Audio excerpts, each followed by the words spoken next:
What's interesting about this green color that you see here in this oil infusion is I started out with metafoam seed oil, which is a clear, very light golden oil, beautiful oil. It's got a wonderful shelf life. And look how the herbs the color was extracted into the oil. Now that's because I used an intermediary step in this oil infusion. It's a second step that a lot of oil infusions don't include, but you do miss some of the beautiful properties of the herb, and in this case the color. But that is using an alcohol, ethanol, on your herbs prior to infusing them in the oil. You saturate the herbs.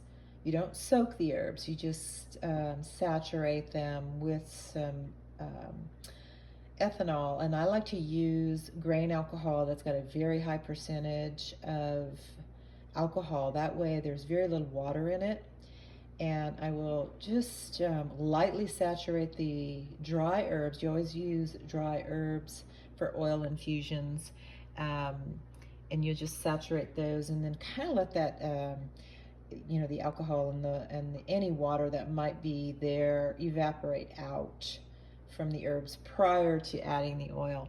But when you do that intermediary step with the alcohol, you will get that beautiful color.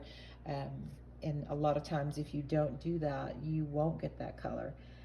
It's optional, it's not mandatory. You still get a beautiful oil without that intermediary step. Sometimes you want to get to it quick, but yeah, I like to always do that secondary step because I feel like I get more of the beneficial constituents from the herb. You know, there are alcohol soluble and water soluble and oil soluble properties to every plant.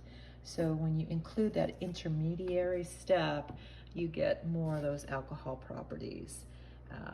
So I like to do that. But again, it isn't mandatory. You can just do the oil infusion, and be sure to use dry herbs because you don't want to mix water and oil.